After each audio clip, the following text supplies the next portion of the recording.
외국인과 기관의 선택 시간입니다. 오늘 수급은 어느 종목, 어느 섹터로 쏠리고 있는지 그거 함께 확인하면서 우리는 따라서 사볼지 말지 그에 대한 전략까지 세워보겠습니다. 먼저 어느 쪽으로 수급이 포착되고 있는지 6개의 종목으로 압축을 좀 해봤는데요. 함께 보시죠. 네이버는 지금 3거래일 연속해서 외국인의 러브콜이 이어지는 상황이고요.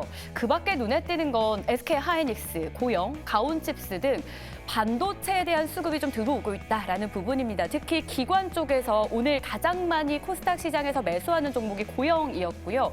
그 밖에는 LNF, 2차 전지 가운데서도 연말부터 기관의 매수가 굉장히 긍정적으로 포착이 되고 있습니다. 포스코 그룹주도 전반적으로 외국인이 사고 있는 상황에서 오늘 포스코 퓨처엠을 그룹사 안에서 가장 많이 러브콜을 보내고 있었습니다. 자, 이들 종목의 주가 흐름도 확인을 해볼 텐데요. 현 구간에서 네이버의 경우에는 강보합권 수준의 흐름 이어지고 있고요. 그 밖의 종목들 가운데서는 LNF가 3%, 고영, 가온칩스가 각각 2에서 3% 오름권이요. 포스코 퓨처엠과 SK하이닉스는 마이너스권 기록되고 있습니다.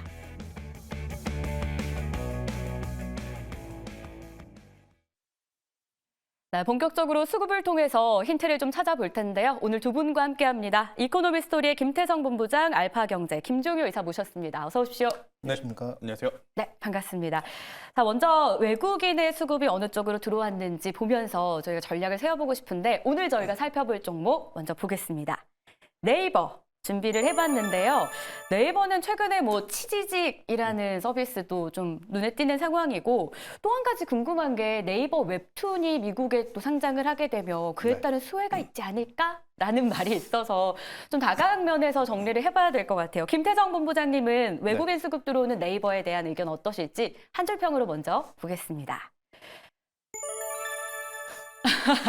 좋기는 좋은데 하고 아쉽게도 점이 좀 남아있는 느낌이 들어요. 일단 치지직, 게임 스트리밍 이 플랫폼도 괜찮다라는 평가도 많은데 어떤 게 아쉽습니까? 일단 치즈직 베타 서비스를 제가 한번 체험해 본 결과 직접이요?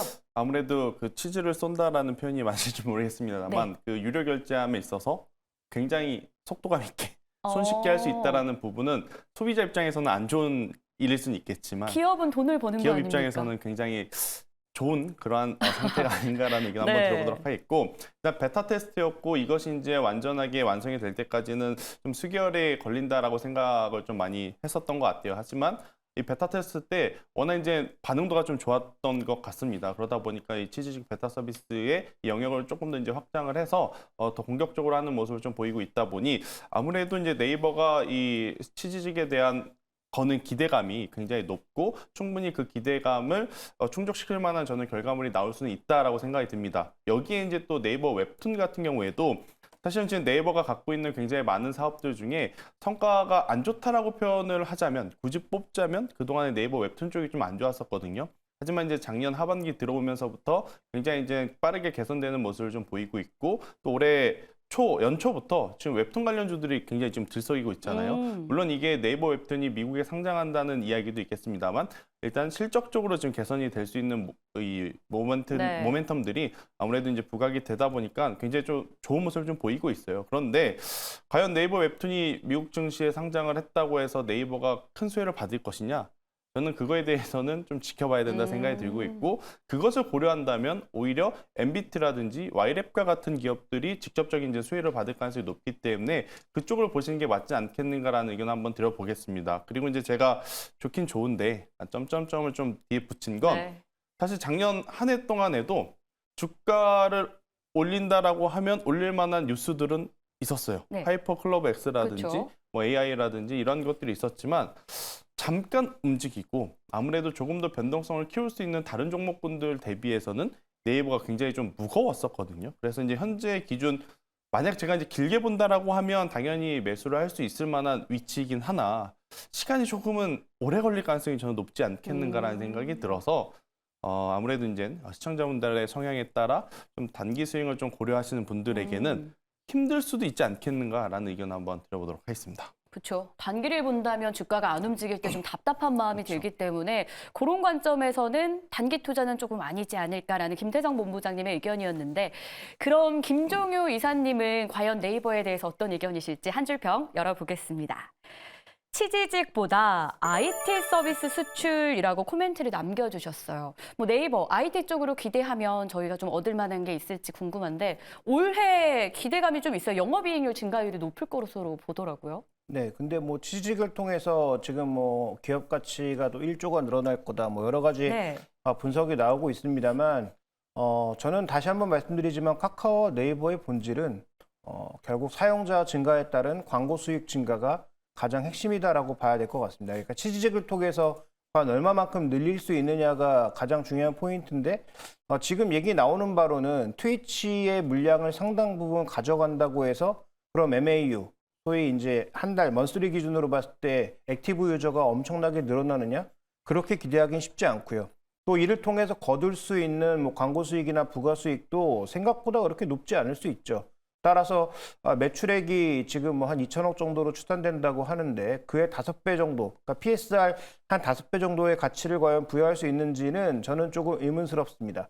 결국 우리나라 지금 모든 엔터주를 포함한 소위 고성장을 노리고 있는 종목군들의 핵심 포인트는 국내에서 실적으로 확인되고 있습니다만 내수 종목으로 머물면 한계에 부딪힐 수밖에 없고 결국 글로벌화 시킬 수 있느냐가 중요한 포인트인데 글쎄요, 이 취지직으로는 쉽지 않죠. 그래서 제가 계속 말씀드리고 있는 건 사우디나 그 외 여타 국가에서 추가적으로 지금 네이버가 가져가려고 하는 기존의 네이버 X에서 추진해왔던 네이버 랩스에서 추진해왔던 다양한 IT 서비스들을 해외로 수출할 수 있느냐가 핵심이라는 거죠.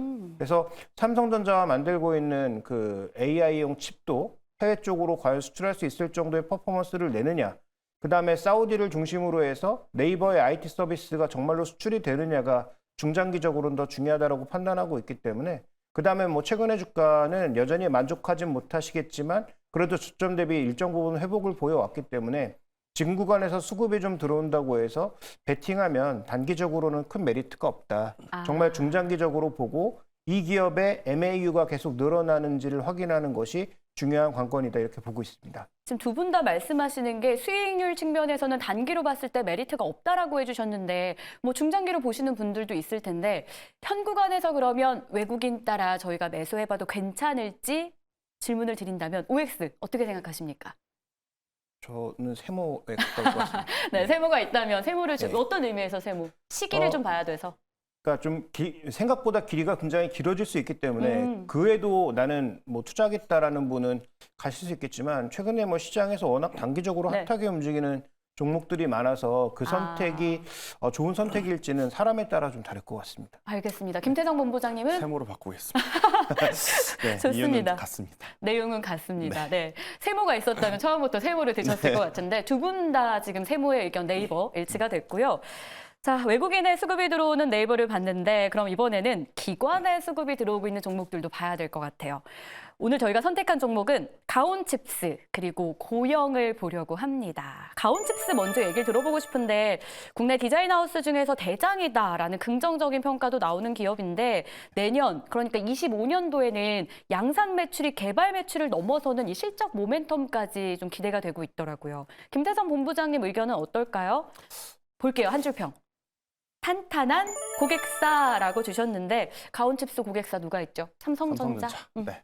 삼성전자뿐만 아니라 지금 전체적으로 이 반도체 관련 산업을 갖고 있는 이 기업들은 이제는 기존의 메모리 반도체의 뭐 가격도 올라오고 있고 재고도 감산이 되면서 새롭게 또 생산을 하고 있고 일단 이 부분을 좀 제외하더라도 AI라고 하는 혹은 온디바이스 AI라고 하는 새로운 모멘텀이 지금 붙고 있는 상황이다 보니까 그에 따른 성장성에 대한 높은 점수는 충분히 줄 만한 요소들이 굉장히 많지 않겠는가라는 생각이 듭니다. 일단 글로벌 시장 기준으로 봤을 때 어제와 그제 그러니까 미국 시장 기준으로 애플의 주가의 조정이 좀 과했죠. 네. 그리고 이제 애플뿐만 아니라 필라델피아 반도체 지수 또한 조정의 폭이 조금 강했습니다만 우리나라 증시 그 안에서도 지금 시세가 나는 쪽은 계속 나고 있다라는 것이 저는 포인트가 아닐까 싶어요. 대표적으로 보면 제주 반도체도 그렇고 SFA 반도체와 같은 네. 기업들도 여전히 지금 지수 그리고 삼성전자, SK하이닉스가 그다지 좋지 못한 모습을 보임에도 불구하고 지금 상승 플레이를 좀 보여주고 있기 때문에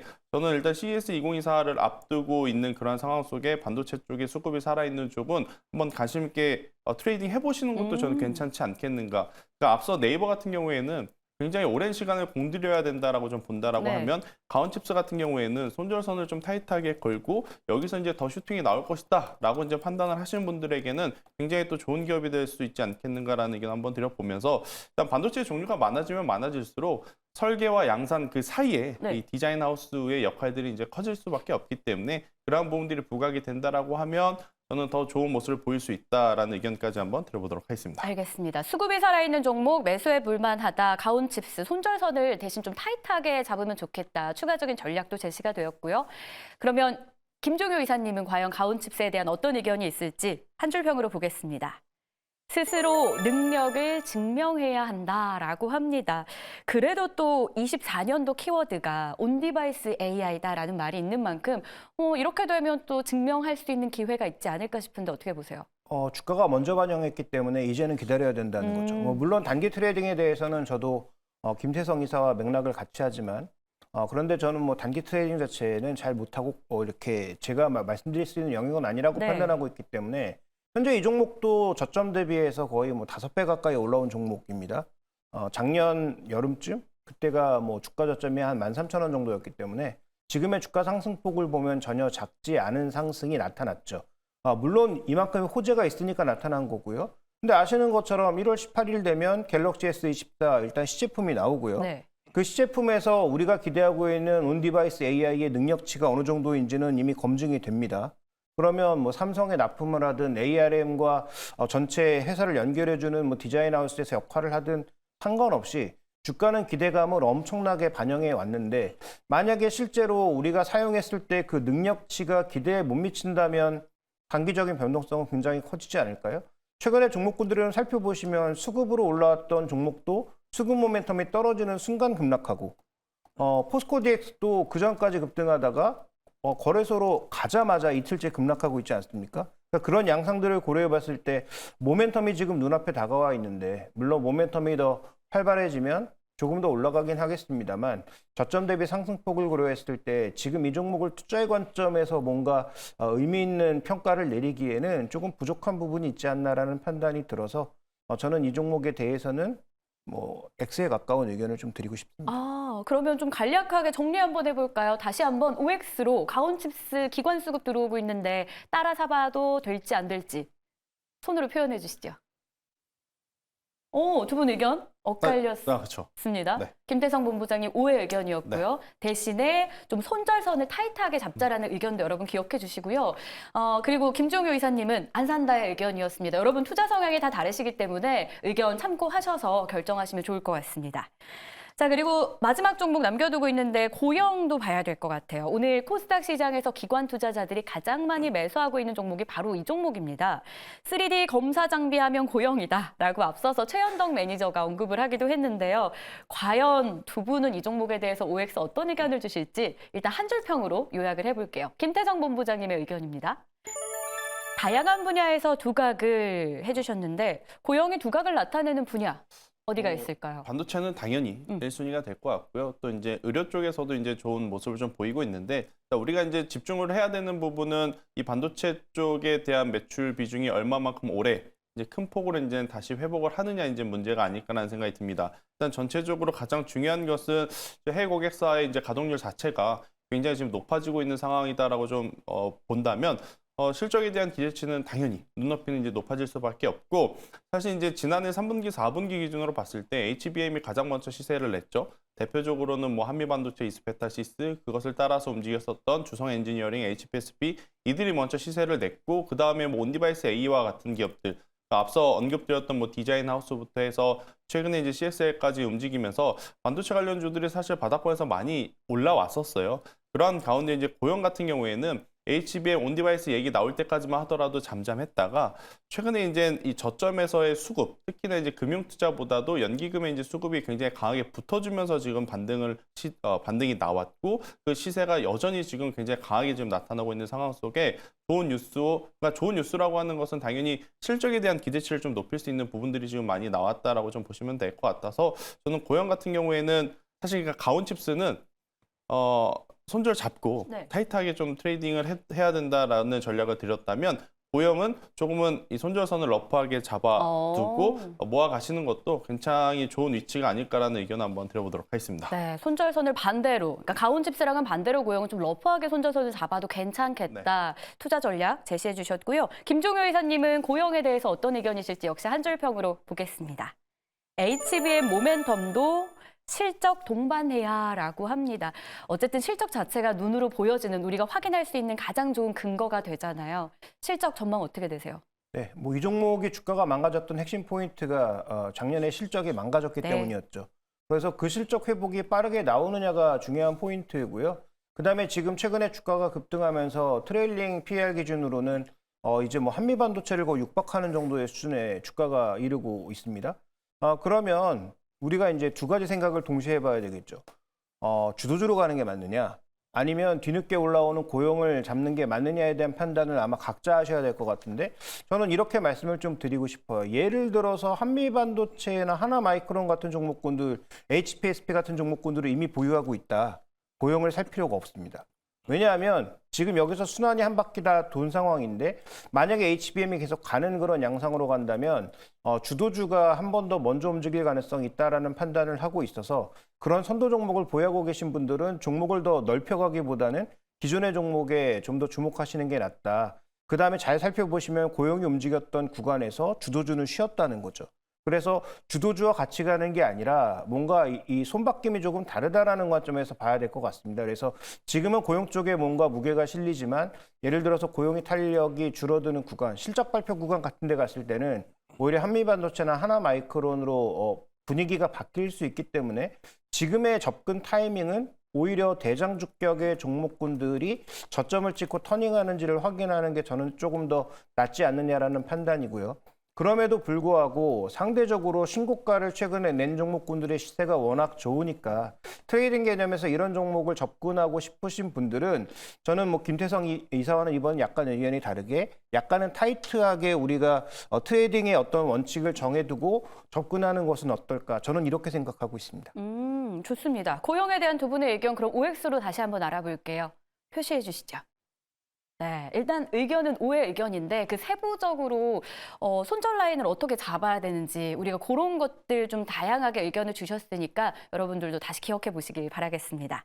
자, 이렇게 해서 수급 들어오는 종목들을 확인해 봤는데 오늘 또 핫한 섹터들도 꽤 있어요. 물론 주도주 성격은 아닙니다만 오전부터 뭐 해운주, 유가 급등에 따라서 유가 관련주, 비메모리 반도체도 이름을 올렸는데 오후 들면서 초전도체가 갑자기 상한가 들어가는 흐름이 포착이 됐습니다. 신성델타테크가 지금 상한가 들어갔고요.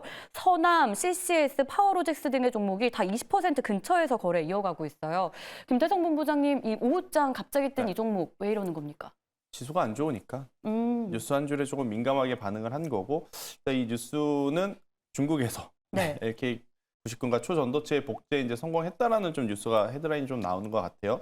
SNS를 통해서 좀 나온 것 같은데, 뭐 이게 사실이 된다라고 하면 저는 오늘이 아니더라도 트레이딩 할 구간 혹은 트레이딩 할 타이밍이 굉장히 지금 많다라고 좀 생각이 들고 있고, 저는 굳이 이쪽을 봐야 되나 싶은 생각이 들어서, 오늘 같은 경우에는 여러분들이 가지고 있는 이 주도 종목군들의 개별 종목군들의 수급을 좀 먼저 체크를 하는 게 더 중요하지 않겠는가라는 의견을 한번 들어보도록 하겠습니다. 네, 뉴스에 민감한, 그러니까 시장에 주도주가 없는 상황에서 이런 테마성 종목들이 뛰어오르는 오후장을 저희가 지금 봤는데요.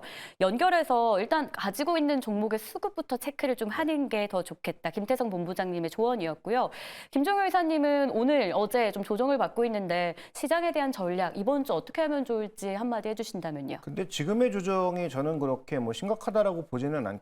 뭐 미국 시장도 일단 속도 조절을 하는 모습이 어찌 보면 당연하다라고 생각이 되고 있고, 그러니까 지난 연말에 보였던 랠리가 어떻게 보면 약간 더 특이했던 상황이 아닌가 이렇게 보고 있습니다. 그래서 일정 부분의 되돌림은 뭐 피해갈 수 없는 상황이고요. 우리도 상승하는 구간에서 뭐 미국만큼 반등하지 않아서 부족한 부분은 있다라고 보시겠습니다만, 어쨌든 금융투자의 프로그램 매수를 통해서 상승한 거거든요. 근데 그 물량이 생각보다 상당히 많이 쌓여있단 말이죠. 어제 오늘 합쳐서 한 1조 7천억 정도 소화되는 양상이면 아직 절반 정도밖에 소화하지 못했습니다. 그러면 뭐 추가적으로 베이시스가 악화되거나 추가 매물이 더 나올 가능성도 배제할 수가 없죠. 그러니까 지금 코스닥 종목이 더 강하다라고도 해석해 볼 수가 있는 거예요. 대형주는 뭔가 매물이 나올 수 있는 상황이기 때문에 그 매물을 소화하는 과정에서 속도를 죽일 수밖에 없고 반대로 매물 상황이 좀 더 자유로운 코스닥 시장 쪽으로 뭔가 매기가 이전했다라고 볼 수가 있겠고 최근에 또 단기 유동성, 고객님 탁금이 대거 급증한 부분도 있거든요.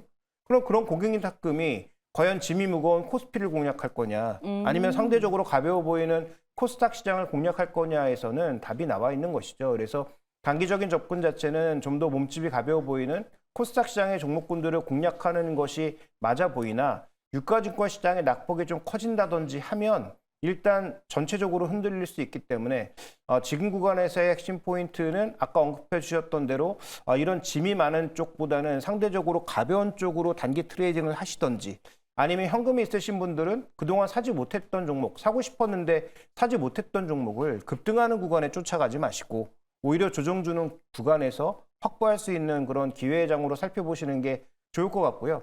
바이오 같은 경우에는 재료 노출이 눈앞에 다가왔지 않습니까? 네. JP모건 헬스케어 컨퍼런스가 뭐 눈앞에 다가와 있기 때문에 그 이벤트 때문에 조금 더 흔들릴 수 있으니까 사고 싶었던 제약 바이오 쪽의 종목군들은 그런 조정을 이용해서 확보하시는 게 전 좋지 않을까 이렇게 보고 있습니다. 네, 역시 위기는 잘 활용하면 기회가 되기 마련인데 저희 투자자 여러분들도 라스트 스퍼트와 함께 하시면서 그런 기회들을 잡으셨길 바라면서 두 분과는 여기서 인사 나눌게요. 고맙습니다.